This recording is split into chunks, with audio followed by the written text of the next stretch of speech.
Voici, ô qu'il est agréable, qu'il est doux pour des frères de demeurer ensemble.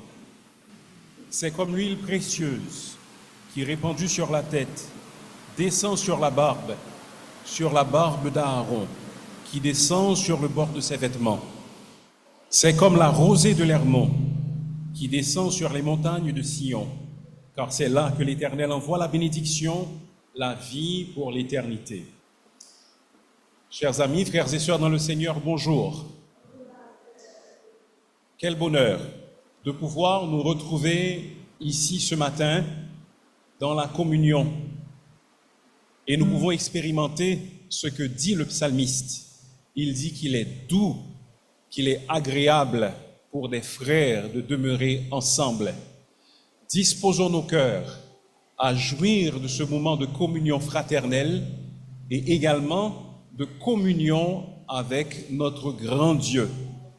Il est digne de notre adoration, il est digne de nos louanges, alors élevons nos voix pour que les autres qui sont autour de nous nous entendent et entrons dans sa présence avec des cantiques d'allégresse. C'est notre frère Ronald Toussaint qui nous dirigera dans le culte ce matin.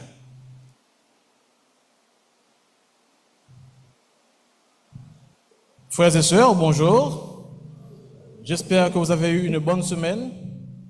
Il est dit en Ésaïe, « Ne crains rien, car je suis avec toi. Ne sois pas effrayé, car je suis ton Dieu.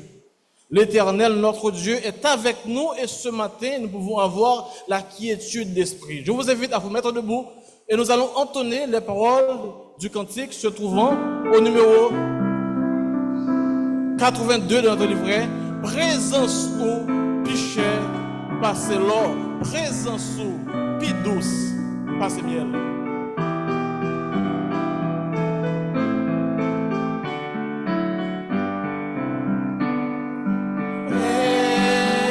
Présence ou pichet, passez l'or. Présence ou pi douce, passez miel. Tout le monde qui goûte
C'est une grâce pour nous de jouir de la présence de notre Seigneur.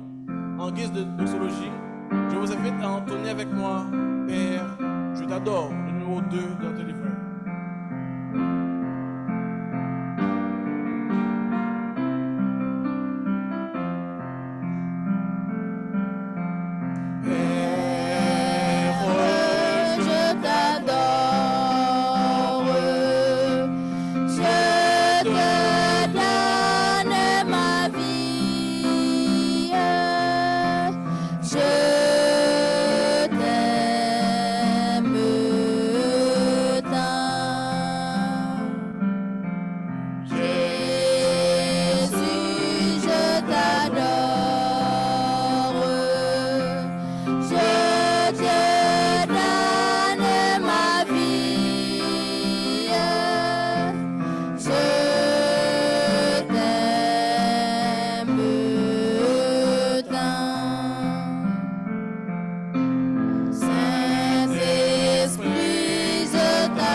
Notre Dieu, notre Père, quel privilège avons-nous d'être en ta présence ce matin.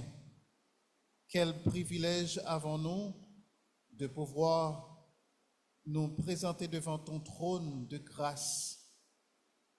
Nous sommes fiers de t'avoir pour notre Père. Nous sommes très reconnaissants envers toi, notre Seigneur, pour le privilège que tu nous donnes de pouvoir te louer ce matin, de pouvoir t'adorer.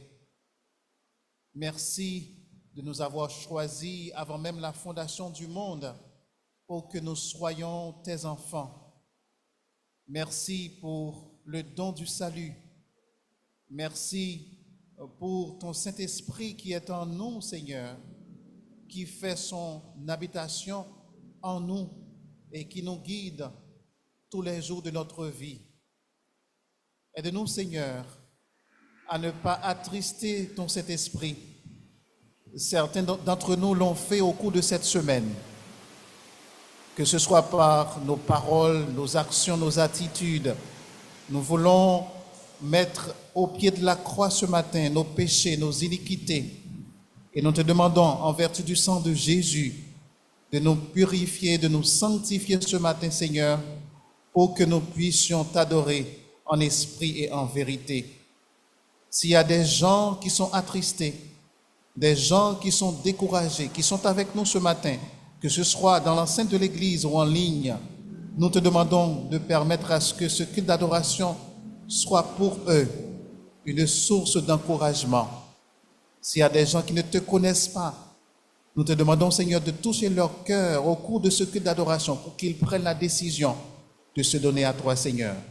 Nous te remettons le dirigeant de ce jour et permets qu'il soit guidé par ton Saint-Esprit. Et celui qui aura à nous présenter ta parole, permet aussi, Seigneur, qu'il dise des mots, des paroles qui viennent directement de toi pour que nous soyons tous édifiés en ta présence. Nous te demandons toutes ces choses au nom de Jésus, ton Fils. Amen.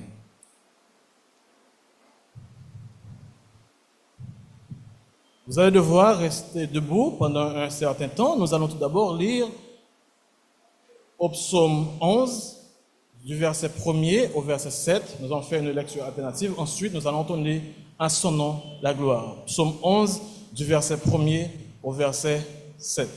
Je commence. C'est en l'Éternel que je cherche un refuge. Comment pouvez-vous me dire, fuis dans vos montagnes comme un oiseau?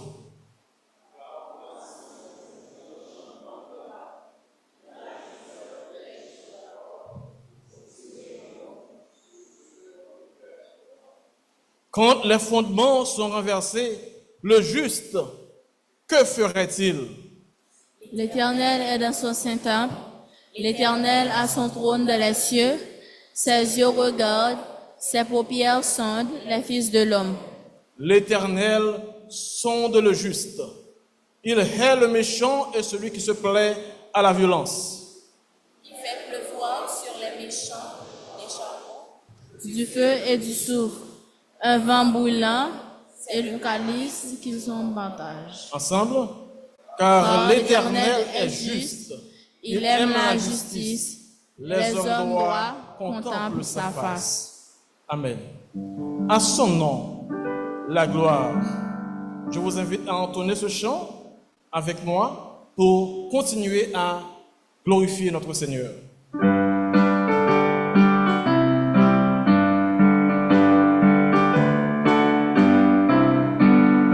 À la gloire, mon sauveur, je suis venu briser de douleur.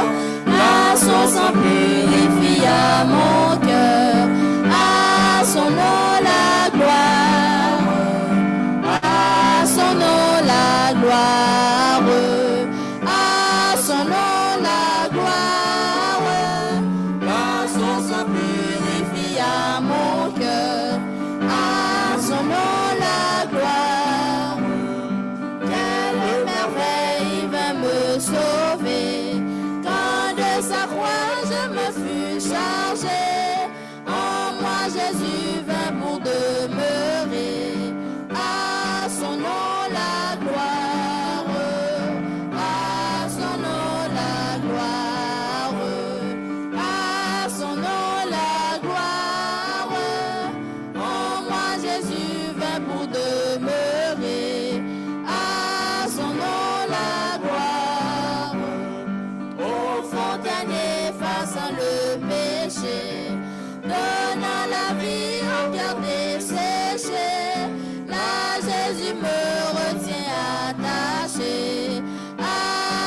Prions le Seigneur. À toi seul, Seigneur, soit la gloire, la louange et l'adoration, l'honneur, la majesté. Qui est semblable à toi, notre Dieu? Personne. Tu es le Dieu Tout-Puissant. Tu es celui qui règne dans les cieux, dans l'univers. Tu es le Dieu omniprésent, omniscient, rien n'échappe à ton attention. Tu es aussi le Dieu d'amour. Et chaque jour, nous sommes les bénéficiaires de cet amour. Tu le manifestes envers nous. Et même quand nous sommes infidèles, mais toi, tu restes fidèle, tu restes attaché à ce que tu dis. Et nous nous réjouissons de savoir que rien, absolument rien, ne peut nous séparer de ton amour. Seigneur, nous devrions être en joie, nous qui sommes tes enfants, parce que tu nous as bénis tellement. Mais il nous arrive, Seigneur, de ne pas comprendre à quel point nous sommes des privilégiés. Nous te demandons ce matin, Seigneur, de nous aider à nous souvenir de qui tu es et ce que tu as fait dans notre vie. Merci d'être le Dieu qui ne change pas. Tu es le même hier, aujourd'hui et éternellement. Notre Dieu, nous sommes devant toi ce matin et nous voulons non seulement te louer, mais aussi te demander pardon pour les péchés que nous avons faits. Il nous arrive souvent, Seigneur, de ne pas obéir à ta loi, à tes préceptes. Il nous arrive souvent d'attrister ton Saint-Esprit. Nous te demandons au nom de Jésus de nous faire grâce, Seigneur. Merci de nous rappeler ce matin encore une fois que nous sommes plus que vainqueurs, nous qui sommes tes enfants. Aide-nous à vivre une vie qui le montre vraiment. Aide-nous, Seigneur, à nous souvenir que nous sommes la lumière du monde. Nous sommes le sel de la terre.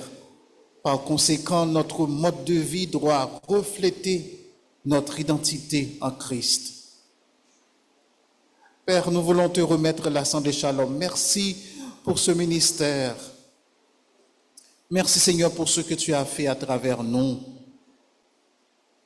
Merci pour les ouvriers. Merci pour les ressources humaines que tu mets à notre disposition.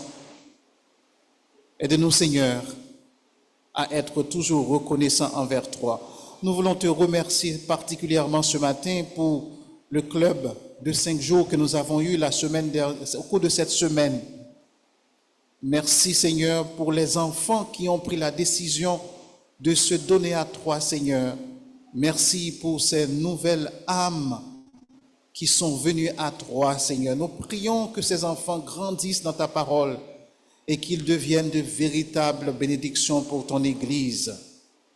Merci pour les ouvriers qui n'ont pas marchandé leurs efforts pour permettre à cette activité de réussir.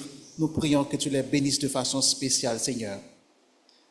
Et nous te remettons la semaine de bien-être holistique que nous aurons au cours de cette semaine. Permets que ce soit une occasion pour les jeunes de se ressourcer spirituellement et aussi, Seigneur, de se divertir sainement. Nous prions pour la réussite de cette activité. Père, nous voulons prier pour ceux d'entre nous qui sont malades physiquement et qui attendent une guérison de ta part. S'il te plaît, Seigneur, visite les malades parmi nous. Nous prions pour le petit Harley Ryan qui est atteint de cancer. Seigneur, rien n'est impossible à toi. Nous te demandons de mettre ta main sur cet enfant et de le guérir, Seigneur. Nous voulons prier pour les familles de l'Église. Bénis les familles. Nous prions pour les couples mariés, ceux qui font preuve de fidélité dans leur engagement. Nous prions que tu continues à les accompagner. Nous prions pour les familles, là où il y a des conflits, des mésententes. Nous te demandons, Seigneur, d'être avec ces familles et de permettre au Seigneur qu'elles se souviennent des principes dans ta parole et qu'elles vivent en fonction de ces principes-là, pour que nous ayons des familles fortes, des familles qui travaillent à l'avancement de notre Église et de notre pays. Seigneur, nous voulons te prier pour les femmes enceintes parmi nous qui attendent un bébé. Nous te demandons de les accompagner au cours de cette période et de permettre à ce que tout se passe bien pour ces femmes, Seigneur. Et nous prions pour les couples qui ont des difficultés à avoir des enfants, puisque tu es le Dieu Tout-Puissant. Nous prions que tu interviennes et que tu répondes aux prières de ces couples mariés. Seigneur, nous pensons à notre frère Guy-Pierre et à notre sœur Rodia qui sont en mission. Nous te demandons, Seigneur, de les accompagner là où ils se trouvent et de bénir leur ministère, Seigneur. Pendant leur absence, nous prions que tu sois avec leurs enfants aussi. Nous pensons au couple Aurélien, Vélance, Kanti et leurs enfants, là où ils se trouvent. Bénis leur ministère et nous prions que tu te serves d'eux, Seigneur, pour qu'ils fassent un impact positif là où tu les as appelés. Père, nous te remettons notre pays, notre nation qui est en lambeaux, notre nation qui végète dans la misère, dans la corruption. Nous te demandons, Seigneur, d'avoir pitié de nous pour les péchés que nous avons faits, les péchés individuels et les péchés collectifs. Nous prions que tu aies pitié de nous, que tu nous relèves, Seigneur. Nous prions pour ceux qui sont méchants et qui font le mal, qui font souffrir les familles haïtiennes. Puisque tu es le Dieu Tout-Puissant, nous te demandons de toucher les cœurs de ces personnes pour qu'elles renoncent au mal, Seigneur. Quant à nous qui sommes tes enfants, nous prions que tu nous accordes ta protection. Aide-nous, Seigneur, à compter sur toi. Aide-nous, Seigneur, à ne pas être troublés. Aide-nous à nous souvenir que tu es celui qui est au contrôle de notre vie et rien ne peut nous arriver sans ta permission. Seigneur, nous prions que tu brises les forces du mal qui empêchent ce pays d'aller vers l'avant, Seigneur. S'il te plaît, Seigneur, délivre Haïti de ces forces du mal. Père, nous prions que tu continues à nous garder, à nous préserver. Aide-nous à ne pas abandonner la foi, Seigneur, dans un contexte pareil. Père, merci pour le retour de pasteur Jean-Maxime Pierre-Pierre. Et nous te demandons de continuer à te servir de lui pour que son ministère soit beaucoup plus fructueux parmi nous, Seigneur. Dans quelques instants, il va nous communiquer ta parole. Nous prions qu'il soit puissamment rempli de ton Saint-Esprit et qu'il communique cette parole et permet que nos cœurs soient prêts à la recevoir, Seigneur. Merci pour l'offrande recueillie ce matin. Bénis ceux qui ont contribué et ceux qui n'ont pas pu le faire. Nous prions que tu leur donnes la possibilité de le faire la prochaine fois. Que ton nom soit béni parmi nous, Seigneur. Nous te demandons toutes ces choses au nom de Jésus, ton Fils, à qui revienne la gloire, la puissance, au siècle des siècles. Amen.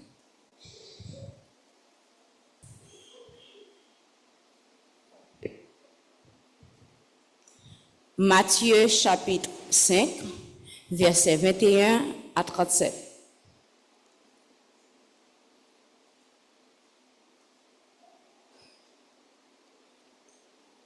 Vous avez entendu qu'il a été dit aux anciens, tu ne tueras point. Celui qui tuera mérite d'être puni par les juges. Mais moi, je vous dis que quiconque se met en colère contre son frère mérite d'être puni par les juges. Que celui qui dira à son frère « Raka » mérite d'être puni par le Sanhédrin.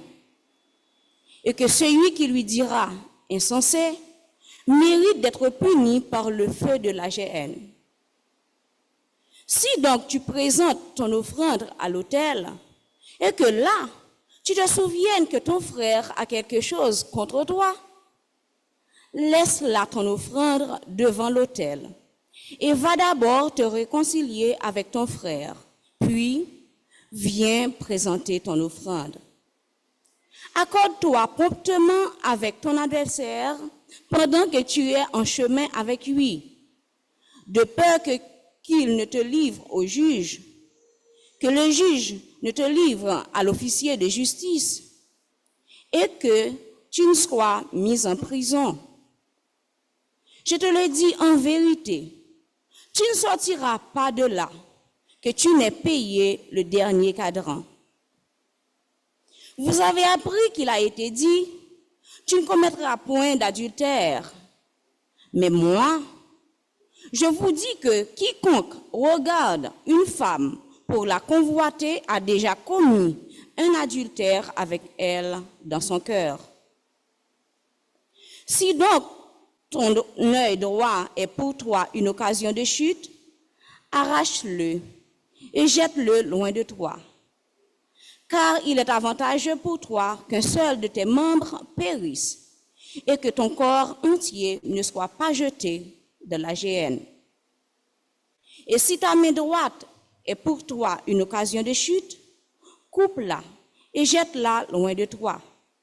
Car il est avantageux pour toi qu'un seul de tes membres périsse et que ton corps entier n'aille pas de la géhenne. Il a été dit que celui qui répudie sa femme lui donne une lettre de divorce. Mais moi, je vous dis que celui qui répudie sa femme, sauf pour cause d'infidélité, l'expose à devenir adultère, et que celui qui épouse une femme répudiée commet un adultère. Vous avez encore appris qu'il a été dit aux anciens, « Tu ne te perjureras point, mais tu t'acquitteras envers le Seigneur de ce que tu as déclaré par serment. » Mais moi, je vous dis de ne jurer aucunement, ni par le ciel, parce que c'est le trône de Dieu, ni par la terre, parce que c'est son marchepied, ni par Jérusalem, parce que c'est la ville du grand roi. Ne jure pas non plus par ta tête, car tu ne peux rendre blanc ou noir un seul cheveu. Que votre parole soit oui, oui, non, non. Ce qu'on y ajoute vient du malin. Parole du Seigneur.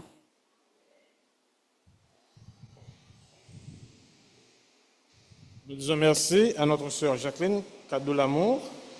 Juste avant de céder la chaire au pasteur Maxime Pierre, nous allons entonner deux chants. Tout d'abord, nous allons entonner les paroles du cantique se trouvant au numéro 51 de notre livret. Jésus me demande d'être un rayon de soleil.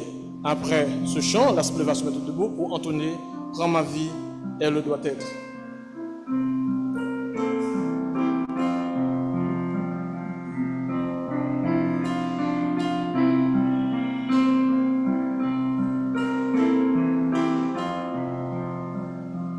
Jésus me demande d'être un rayon de soleil qui m'en fasse connaître son amour sans pareil.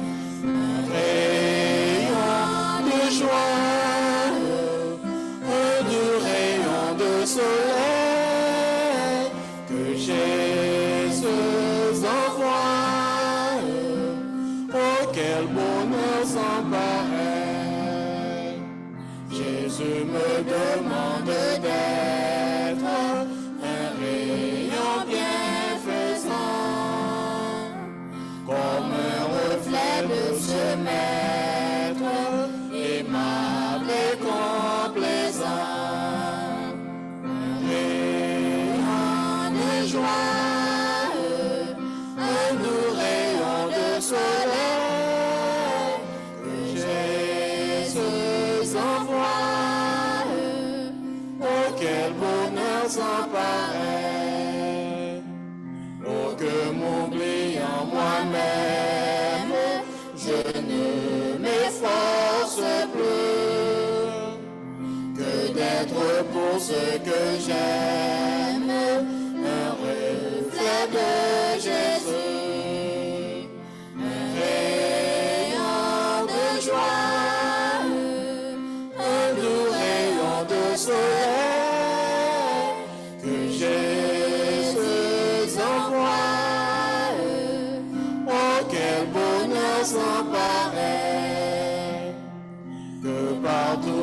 gai sourire et ma joyeuse humeur.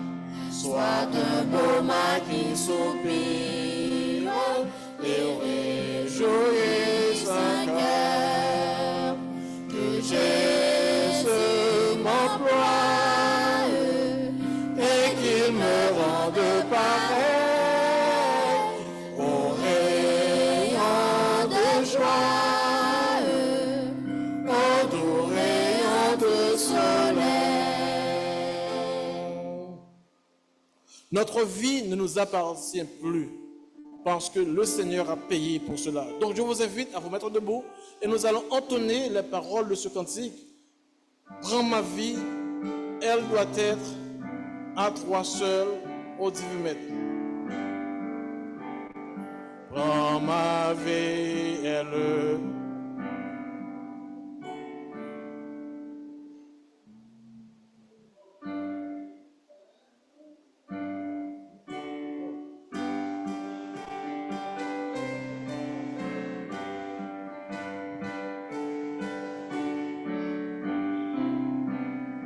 Prends ma vie, elle doit être à toi seul, ô divin maître, que sur les flots de mes jours, ton regard brille toujours, ton regard brille toujours, que mes mains à ton service s'offrent pour le sacrifice, qu'à te suivre pas à pas, mes pieds ne faiblissent pas, mes pieds ne faiblissent pas.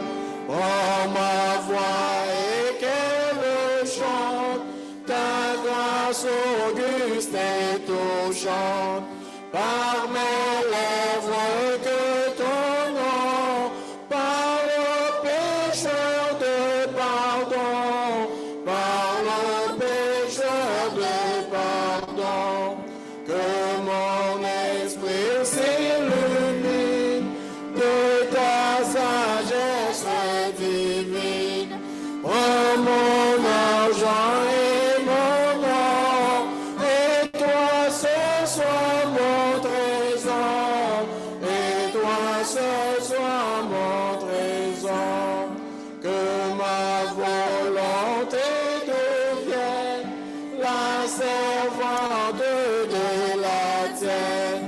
Fais ton trône de mon cœur, il t'appartient bon sauveur, il t'appartient bon sauveur, qu'ainsi mon amour répande à tes pieds son humble offrande.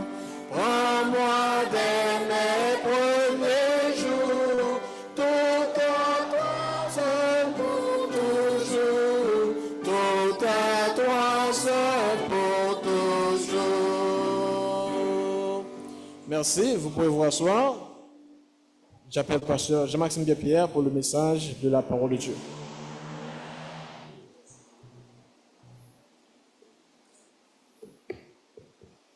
Bonjour une fois de plus, frères et sœurs.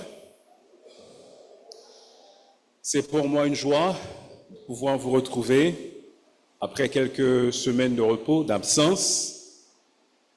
Je remercie le Seigneur pour la possibilité qu'il m'a donnée de me reposer. Et je remercie les frères et sœurs qui, durant mon absence, se sont assurés que l'œuvre du ministère allait se poursuivre, parce que c'est le travail des responsables, c'est le travail des pasteurs. Ce n'est pas à eux d'accomplir tout le travail, mais ils sont appelés à former, à préparer, à équiper les croyants pour qu'eux-mêmes accomplissent l'œuvre du ministère.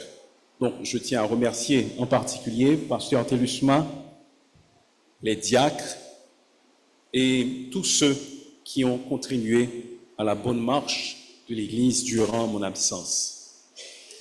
Ce matin, je vous invite à ouvrir vos Bibles avec moi dans la première épître de Jean.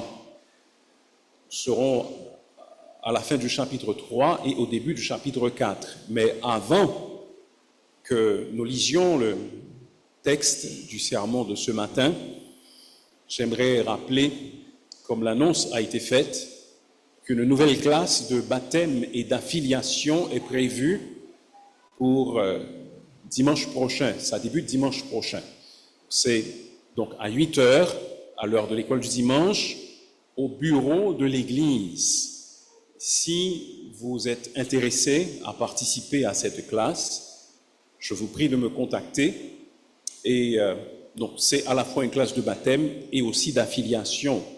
Si vous êtes déjà baptisé, que vous aimeriez vous affilier à l'Église, alors on ne va pas vous rebaptiser, mais on va tout simplement vous instruire, vous aider à comprendre les croyances de l'Église et les principes de l'Église. Donc nous serions heureux d'accueillir de nouveaux membres. J'espère que beaucoup de personnes vont manifester leur intérêt à cet égard. Et j'en profite pour rappeler aux croyants, à ceux qui ont déjà reçu le Seigneur Jésus-Christ, qui se sont déjà convertis, que le baptême n'est pas une option, mais c'est une obligation. Le baptême, c'est l'ABC de la foi chrétienne. Une fois que nous croyons, alors le Seigneur s'attend à ce que nous soyons plongés dans les eaux du baptême, parce que c'est une exigence que fait le Seigneur Jésus-Christ. Lisons en 1 Jean chapitre 3, versets 24, jusqu'à 1 Jean chapitre 4, verset 6. 1 Jean 3, 24 à 4, 6. Je vous en fais la lecture. Celui qui garde ses commandements demeure en Dieu, et Dieu en lui. Et nous connaissons qu'il demeure en nous par l'Esprit qu'il nous a donné. Bien-aimés, n'ajoutez pas foi à tout esprit, mais éprouvez les esprits pour savoir s'ils sont de Dieu. Car plusieurs faux prophètes sont venus dans le monde. Reconnaissez à ceux-ci l'Esprit de Dieu. Tout esprit qui se déclare publiquement pour Jésus-Christ, venu en chair, est de Dieu. Et tout esprit qui ne se déclare pas publiquement pour Jésus n'est pas de Dieu. C'est celui de l'Antéchrist, dont vous avez appris la venue et qui maintenant est déjà dans le monde. Vous, petits enfants, vous êtes de Dieu et vous les avez vaincus, parce que celui qui est en vous est plus grand que celui qui est dans le monde. Eux, ils sont dans le monde, c'est pourquoi ils parlent d'après le monde, et le monde les écoute. Nous, nous sommes de Dieu. Celui qui connaît Dieu nous écoute. Celui qui n'est pas de Dieu ne nous écoute pas. C'est par là que nous connaissons l'esprit de vérité et l'esprit d'erreur. Parole du Seigneur. Il y a de cela quelques années, en Afrique du Sud, un pasteur a demandé à ses fidèles de manger de l'herbe. Ils l'ont fait. Ce n'est pas moi qui le dis, la vidéo, pour en attester, existe bien. Ils ont même été contents de le faire. Un autre pasteur a dit que Dieu lui avait demandé d'asperger ses fidèles avec un insecticide pour pouvoir les guérir. Il a même dit que beaucoup de personnes avaient été guéries de cette manière-là et que c'est Dieu qui lui avait demandé d'utiliser cette méthode. Les hérésies, cela veut dire les faux enseignements, ne sont pas un phénomène moderne. C'est un phénomène qui date de très longtemps. Déjà, au temps de l'apôtre Jean, il donnait des avertissements à cet égard, demandant aux fidèles d'être prudents par rapport aux enseignements. Ce genre de scénario est encore possible aujourd'hui. Nous entendons de nos jours toutes sortes d'enseignements, toutes sortes de voix dans l'arène religieuse. Et ces hérésies se propagent d'autant plus facilement que le monde est devenu un village interconnecté, comme vous le savez. Ce qui se passe à l'autre bout du monde, nous pouvons presque instantanément en être informés. De même, les faux enseignements qui sont dispensés sont facilement ou même instantanément accessibles grâce aux réseaux sociaux et grâce à Internet. Cependant, la parole de Dieu nous donne un avertissement en ce sens, et particulièrement dans le passage que nous venons de lire. Les croyants authentiques doivent exercer le discernement spirituel. Nous sommes appelés à juger des enseignements et des actions de ceux qui disent venir de Dieu par un discernement qui nous vient de la part du Seigneur. Je vous ai donné des exemples, je dirais, grossiers, des gens qui mangent de l'air, des gens qui se font asperger par un insecticide. C'est plutôt facile de refuser de telles pratiques. Cependant, il y a d'autres enseignements et d'autres pratiques qui sont beaucoup plus subtiles, auxquelles nous devons faire attention et dont nous pouvons facilement être victimes si nous n'exerçons pas notre discernement spirituel. Le texte que nous avons sous les yeux nous donne certains facteurs, nous présente certains facteurs qui vont nous aider à exercer notre discernement spirituel afin de ne pas tomber dans de faux enseignements. Le livre des Proverbes au chapitre 14 et au verset 15 nous dit « L'homme simple croit tout ce qu'on dit, mais l'homme prudent est attentif à ses pas. » L'homme qui est simple, l'homme qui n'a pas de discernement, il croit tout ce qu'on lui dit, mais l'homme prudent, il est attentif, il discerne, il évalue, il essaie de comprendre. Quels sont donc ces facteurs que nous présente le texte que nous avons lu en ce qui concerne le discernement spirituel? Premièrement, le croyant authentique peut exercer le discernement spirituel parce qu'il a un atout. Cet atout, c'est qu'il a reçu l'Esprit de Dieu. Nous pouvons exercer un discernement spirituel parce que nous avons reçu l'Esprit de Dieu. Que lisons-nous au verset 24? Nous lisons « Celui qui garde ses commandements demeure en Dieu et Dieu en lui. Nous connaissons qu'il demeure en nous par l'Esprit qu'il nous a donné. » Si nous sommes enfants de Dieu, alors nous avons reçu l'Esprit de Dieu également. C'est une glorieuse vérité dont les non-convertis n'ont pas fait l'expérience.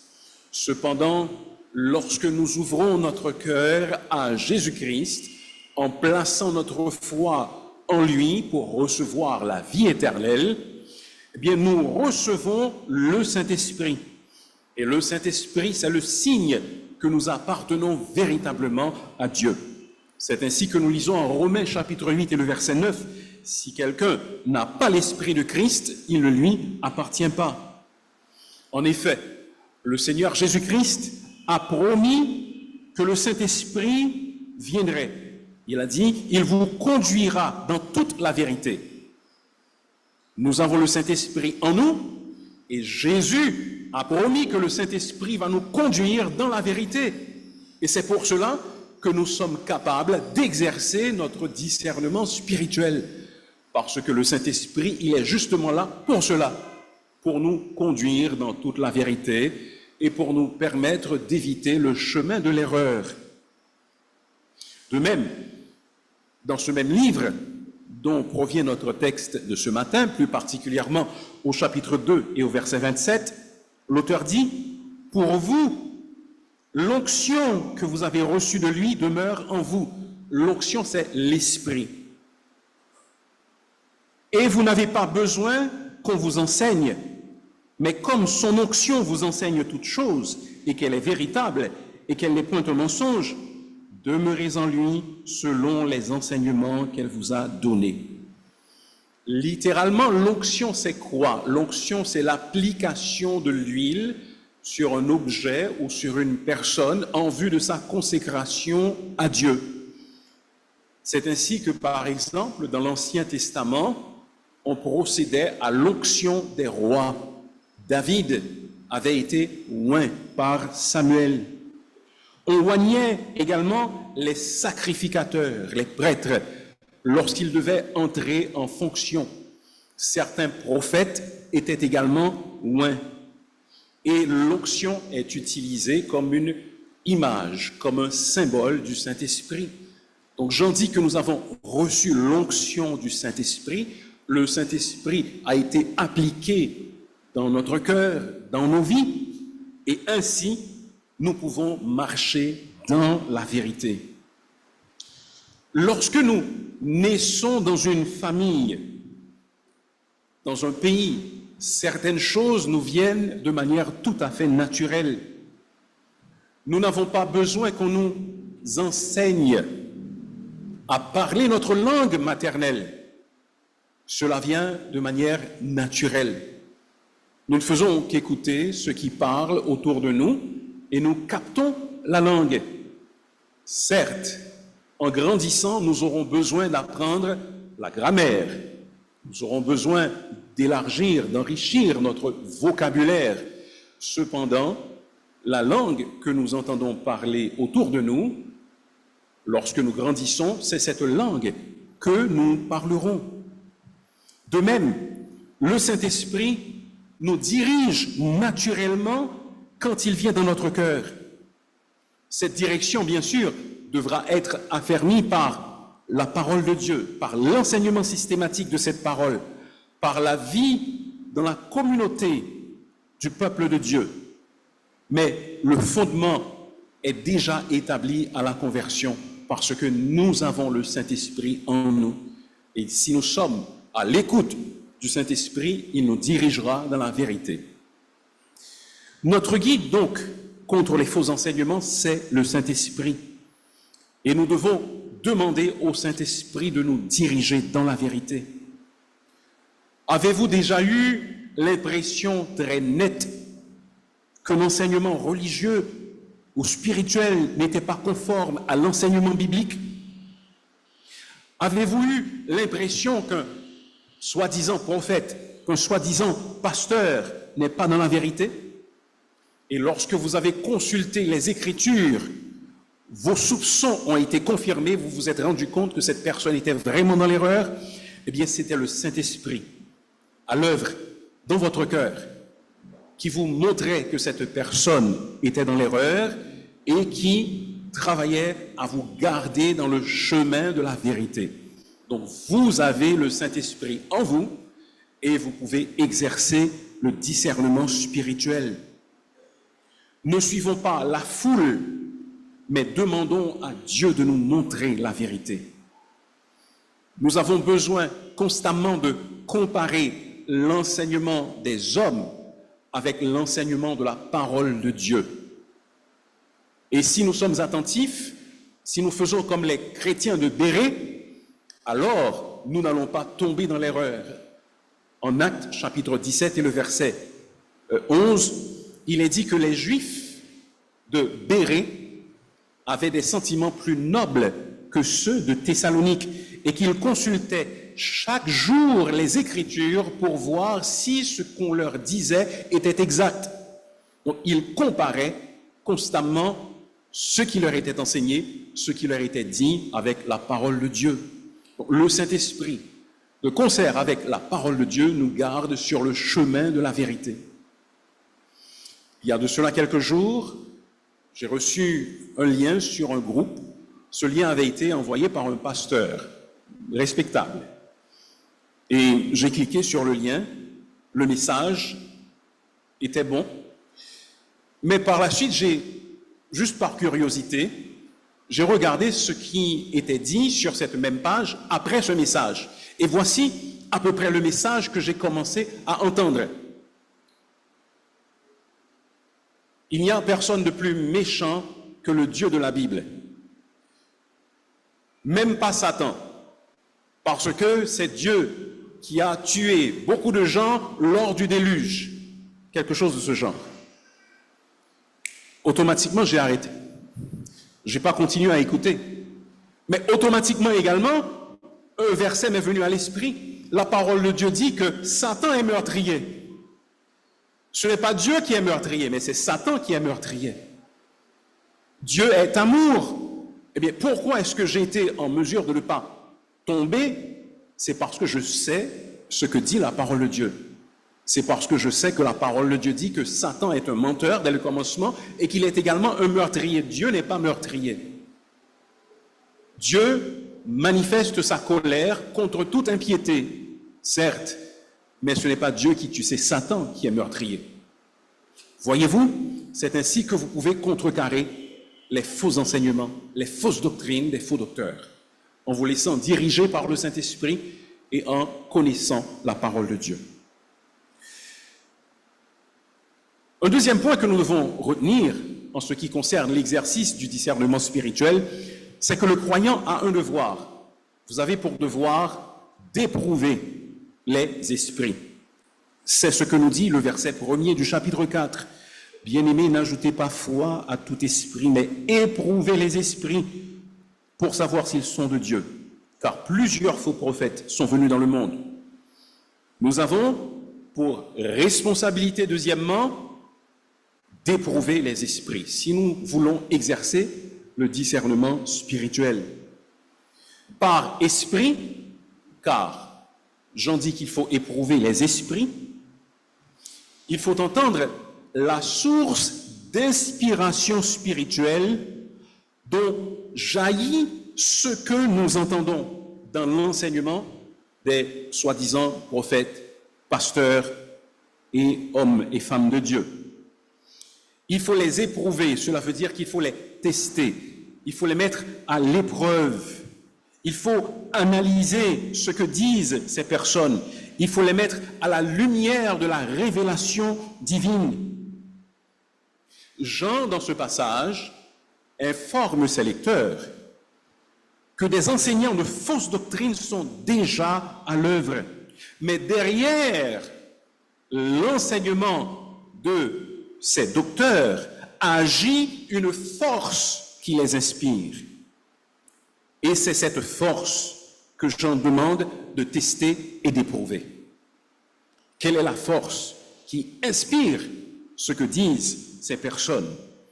Eh bien, sachez, frères et sœurs, qu'il y a deux esprits. Il y a l'esprit de Dieu, qui est le vrai esprit, et il y a l'esprit de l'antéchrist. Il y a un antéchrist avec A majuscule à venir, mais il y a déjà, entre-temps, plusieurs antéchrists, A minuscule. Dans le cas particulier de l'apôtre, il s'attaquait à une doctrine appelée le docétisme, qui faisait croire que Jésus avait seulement une apparence humaine, mais que Jésus n'était pas vraiment le Christ. Il avait seulement une apparence, il n'était pas vraiment humain, parce que pour eux, la matière était mauvaise, donc Jésus ne pouvait pas être humain. Donc ils croyaient que le Christ était venu sur Jésus lors de son baptême et qu'il l'avait abandonné lors de sa résurrection, avant sa crucifixion. Mais c'était une fausse doctrine, certainement. Et c'est ce que Jean était en train de condamner. Et aujourd'hui, il y a beaucoup de fausses doctrines. Il y a beaucoup de prophéties, beaucoup de pensées, d'idéologies qui sont en vogue, mais qui ne proviennent pas de l'Esprit de Dieu. Et nous ne devons pas nous laisser séduire par ces esprits-là. Nous devons les éprouver. Nous devons les analyser. Adolescent, je me souviens avoir entendu un tel prophète. Et lorsqu'il était sur le point d'annoncer ses révélations, ses prétendues révélations, il disait « Bagay la dim ». Déjà, même en tant que chrétien jeune et n'ayant pas tout à fait beaucoup de maturité, je me suis dit, ça ne peut pas être l'Esprit de Dieu.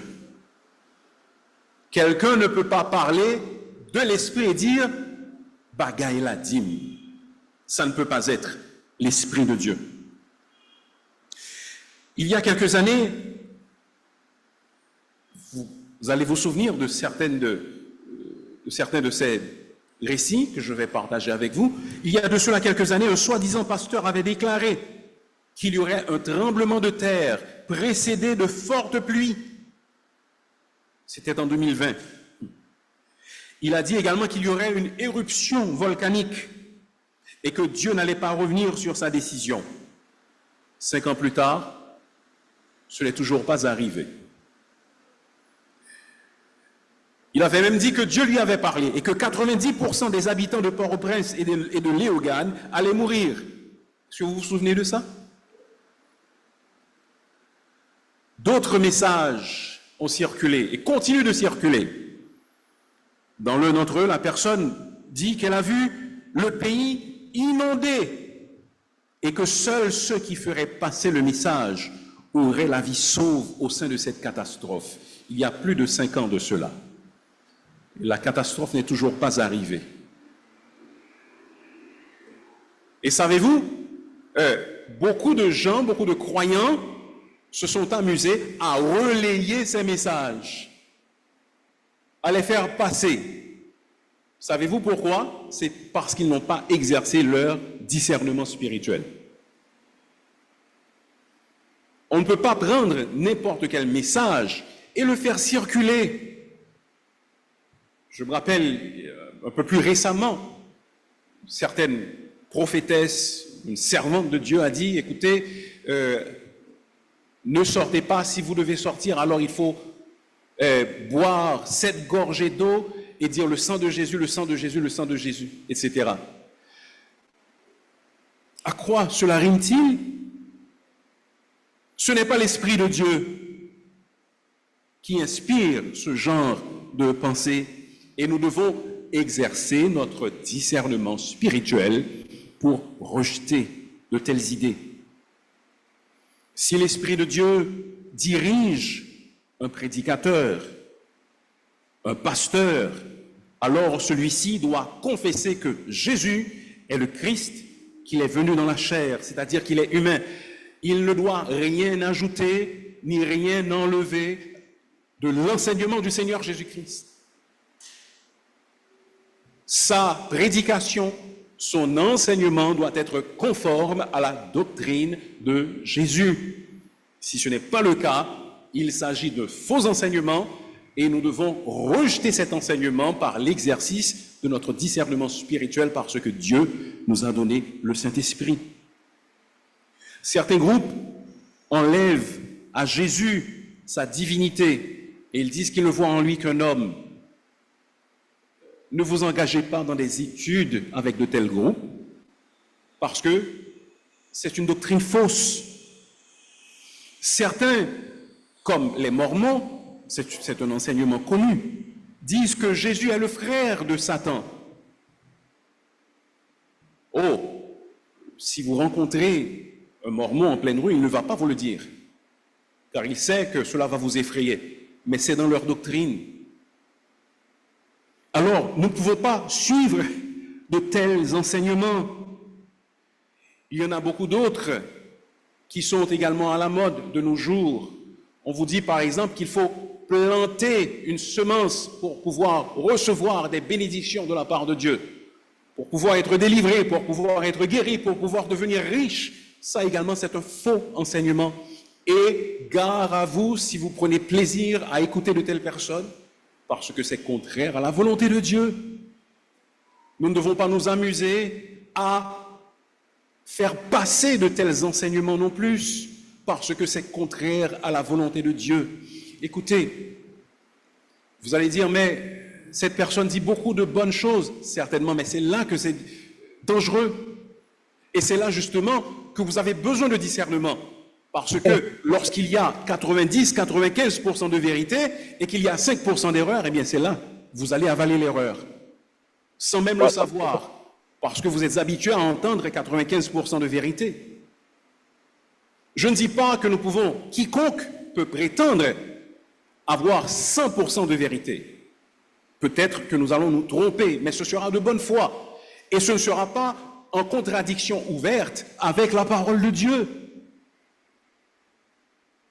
Donc, nous avons pour responsabilité d'éprouver les esprits. C'est ce que la parole de Dieu nous demande.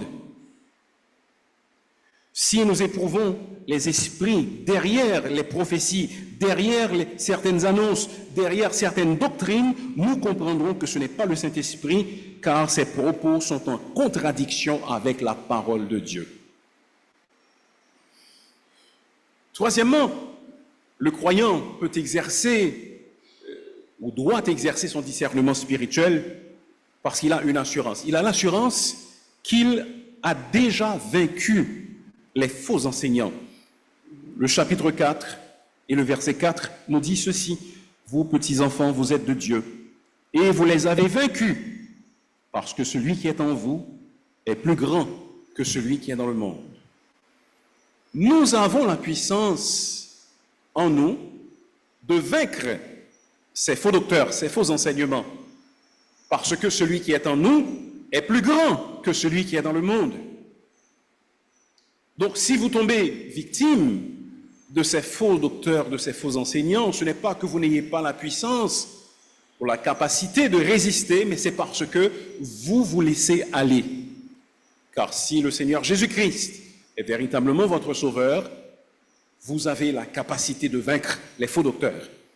Et si vous voyez que vous vous êtes laissé totalement entraîner par une fausse doctrine et que vous renoncez à l'enseignement clair de la parole de Dieu, alors voici l'avertissement que nous donne ce même apôtre au chapitre 2 et au verset 19 de son épître. Je vous lis. Ils sont sortis du milieu de nous, mais ils n'étaient pas des nôtres. Car s'ils avaient été des nôtres, ils seraient demeurés avec nous. Mais cela est arrivé afin qu'il soit manifeste que tous ne sont pas des nôtres. Avez-vous compris ce que dit l'apôtre? Il dit que ce n'est pas mon vœu, ce n'est pas mon souhait, mais c'est ce que démontre l'expérience. Que parmi ceux qui sont ici ce matin, certains vont se retirer. Pourquoi se retireront-ils? Bien, afin qu'il soit manifeste que tous ne sont pas des nôtres. Tous ne sont pas des nôtres, même si vous avez été baptisés, même si votre nom est inscrit dans les registres de l'Église, cela ne signifie pas que vous êtes des nôtres.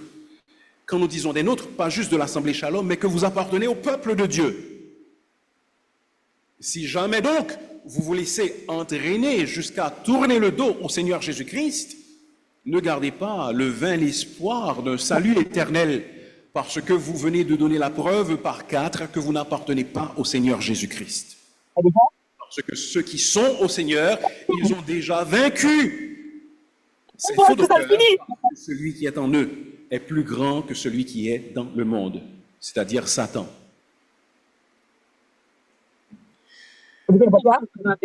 Deutéronome, dans l'Ancien Testament, nous aide à comprendre que même si, Deutéronome chapitre 13, versets 1 à 3, que même si un soi-disant prophète annonce des prodiges qui ont lieu, même s'il arrive à accomplir des miracles surprenants, s'il vous incite à vous détourner de l'Éternel, alors rejetez-le.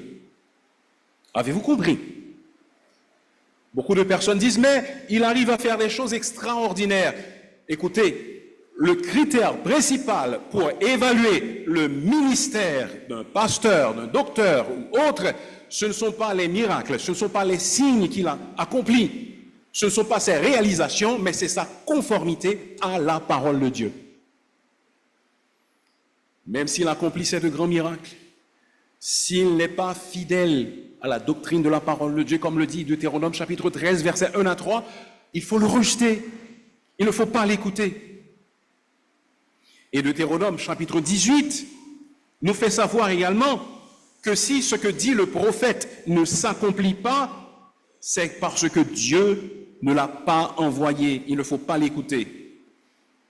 Combien de fois avez-vous besoin d'entendre de la bouche de quelqu'un une prophétie qui ne s'accomplit pas pour que vous ne l'écoutiez plus une seule fois? Pourquoi? Parce que lorsque Dieu envoie son prophète, lorsque Dieu envoie son serviteur qui prédit quelque chose, cela arrive. Cela arrive toujours, sans faute.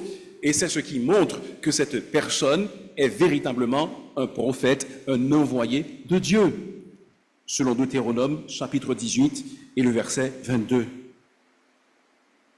Les fausses doctrines sont inspirées du diable. Comme Jésus l'a dit, Satan ne se tient pas dans la vérité parce qu'il n'y a pas de vérité en lui.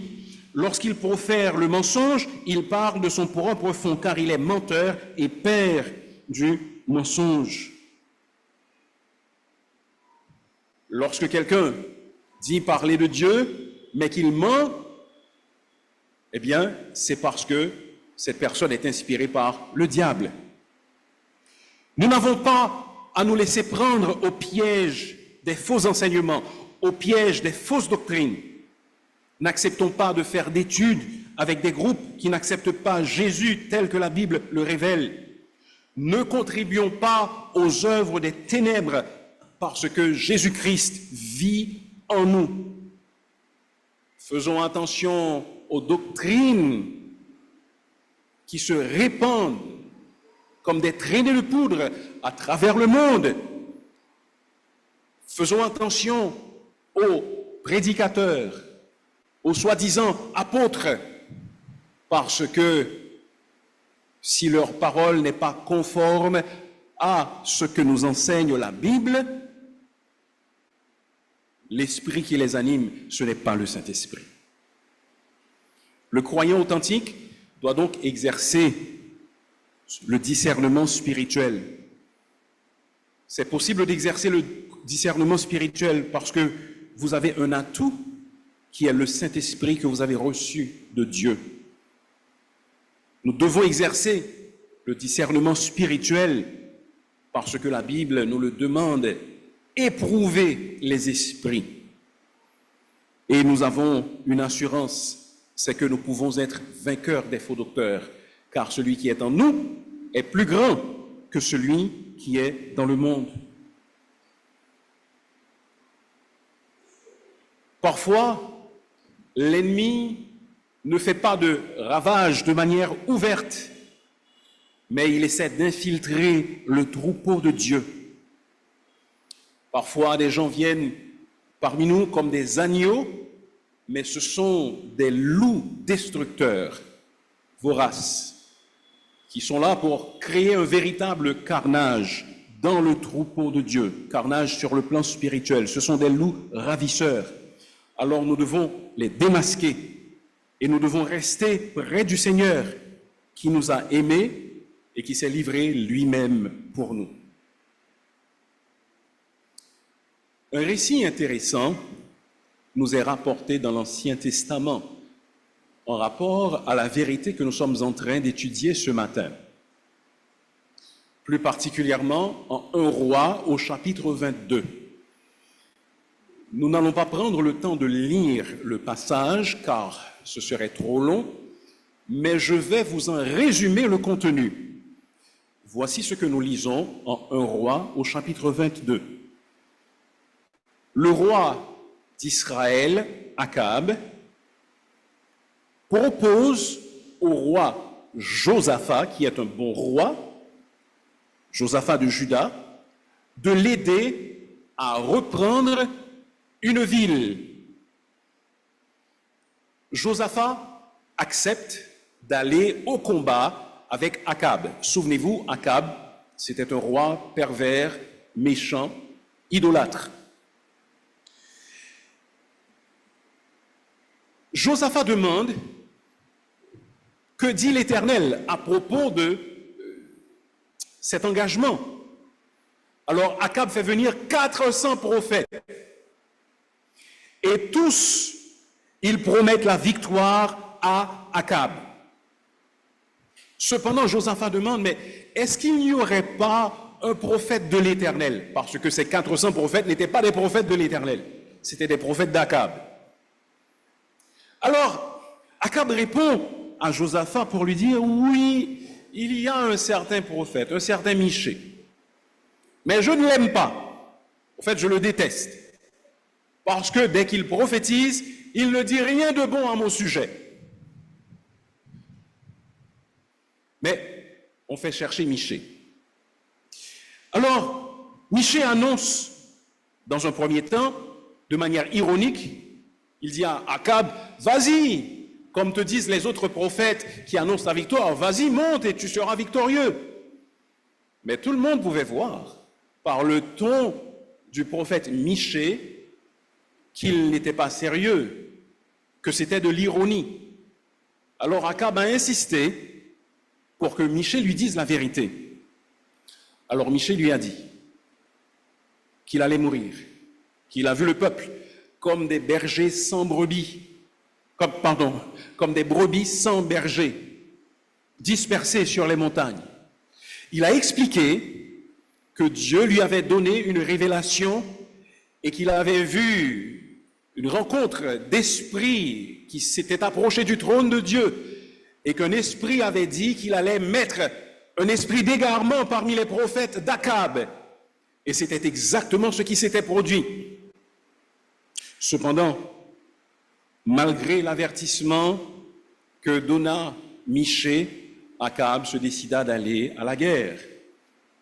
Par mesure de précaution, il décida d'enlever ses vêtements de roi pour qu'il passe pour un simple soldat. Josaphat, naïf, a gardé son vêtement de roi, ses vêtements de roi. Il a failli être tué. N'eût été l'intervention de l'Éternel, Josaphat serait mort. Cependant, un soldat de l'armée adverse a tiré une flèche au hasard et devinez qui cette flèche a atteint. Bien sûr, Akab. Et conformément à la prophétie de Michée, le prophète, Akab est mort. Que nous apprend ce récit? Ce récit nous apprend que peu importe le nombre de personnes, ils étaient 400 contre 1. Ce n'est pas le nombre qui dit que vous êtes dans la vérité. Bien au contraire, si vous êtes enfant de Dieu, sachez que Dieu et vous, vous formez la majorité.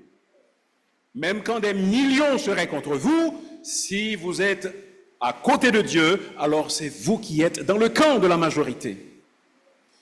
Ce passage nous apprend également que peu importe le charisme dont est animé un homme, peu importe la manière impressionnante dont il se présente, si cette personne ne parle pas de la part de Dieu, il ne faut pas l'écouter.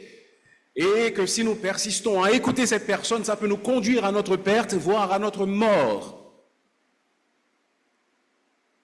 Ce ne serait pas la première fois. À la fin des années 70, c'est un épisode que je vous ai raconté à maintes reprises, mais que je juge nécessaire encore de vous rappeler. Un certain pasteur du nom de Jim Jones, qui disait qu'il était la réincarnation du Christ, a emmené des milliers d'adeptes à Guyana. Ils se sont installés à Georgetown. Les gens croyaient qu'il était vraiment ce qu'il disait être. Cependant, lorsque les autorités américaines ont commencé à découvrir ce qui se passait, qu'ils ont envoyé, un sénateur s'est rendu sur les lieux, il a d'ailleurs perdu la vie. Des journalistes se sont également rendus sur les lieux, et lorsque Jim Jones s'est rendu compte que son imposture allait être découverte, il a demandé à tous ses adeptes de boire du Kool-Aid. Sauf que ce n'était pas un simple Kool-Aid, c'était du Kool-Aid empoisonné. Des centaines de personnes sont mortes, y compris de nombreux enfants. Pourquoi? Parce qu'ils avaient suivi un faux prophète. Parce qu'ils étaient dénués de tout discernement spirituel. Aujourd'hui, frères et sœurs, mon encouragement, mon exhortation à nous tous, c'est qu'en réponse à ce commandement de la parole de Dieu, nous apprenions à exercer le discernement spirituel. Ne vous contentez pas de voir un livre dit chrétien pour le lire, parce qu'il se peut que ce livre contienne des doctrines fausses. Demandez, analysez ce qui est écrit, informez-vous à propos de la personne. Ce n'est pas parce qu'un pasteur est populaire que nous sommes censés le suivre. Ce n'est pas parce qu'un auteur a du succès que nous pouvons également suivre ses enseignements. Ce n'est pas parce qu'un homme attire une grande foule que nous pouvons le suivre. Nous devons exercer du jugement spirituel. S'il prêche la parole de Dieu, s'il vit une vie respectable, conforme aux normes de la parole de Dieu, gloire à Dieu. Certes, nous pouvons le suivre, mais si ce n'est pas le cas, ne commettons pas cette erreur. Pensez maintenant même à des hommes, à des femmes qui disent être des prophètes, qui disent être des hommes et des femmes de Dieu, et jugez si vous ne devriez pas ôter ces personnes de votre liste d'écoute. Si vous ne devriez pas cesser de suivre leurs enseignements, de participer de loin ou de près à leurs activités. Je vous ai parlé de ce qui est dit en Deutéronome chapitre 18. Deutéronome 18 avertit contre les faux prophètes, mais ce même passage de Deutéronome chapitre 18 avertit également que Dieu allait envoyer un prophète qui viendrait du peuple. Et Moïse, déjà, donc des siècles avant la naissance de Jésus-Christ, a dit que Dieu enverrait un prophète comme lui et qu'il faudrait écouter ce prophète. Savez-vous qui est ce prophète? Jésus-Christ. C'est Jésus-Christ que nous servons. C'est Jésus-Christ que nous écoutons. C'est à sa suite que nous marchons. Nous ne marchons à la suite d'aucun homme. Nous ne marchons à la suite d'aucun soi-disant apôtre moderne. Mais nous suivons ceux qui suivent fidèlement le Seigneur Jésus-Christ. Lui-même, Jésus-Christ a dit qu'il bâtira son Église et que les portes du séjour des morts ne prévaudront point contre cette Église. Cela veut dire que les conspirations de Satan, par ses faux enseignements et par diverses attaques qu'il essaie de mener sur l'Église, ces attaques ne réussiront pas. Jésus-Christ, le prophète envoyé de Dieu, remportera la victoire. Son Église ne cessera pas d'exister. Alors, si aujourd'hui vous êtes présents, exercez votre discernement spirituel. L'Église sera toujours triomphante. Mais si vous jugez bon d'aller vous joindre à quelques apôtres, quelques prophètes, qui profèrent le mensonge, alors vous êtes du côté perdant de l'histoire. Parce que l'Église du Seigneur Jésus-Christ est la seule entité qui durera et qui ne périra jamais. Pourquoi? Parce que Jésus-Christ est le prophète de Dieu, le prophète oint par le Saint-Esprit et celui qui annonce la vérité. Prions le Seigneur. Notre Dieu, notre Père, que ton nom soit loué. Nous t'exaltons pour ton amour et aussi pour tes enseignements qui sont clairs dans ta parole. Aide-nous donc à prendre garde à ce que nous avons appris et entendu aujourd'hui. Et si nous sommes attirés par de faux enseignements, aide-nous à retourner à la vérité. Que tu protèges ceux qui sont vulnérables, que tu renforces les capacités spirituelles de ceux qui sont emportés à tout vent de doctrine. Permets qu'ils grandissent jusqu'à ce qu'ils arrivent à la mesure de la parfaite stature de notre Seigneur Jésus-Christ, au nom duquel nous te prions ainsi. Amen.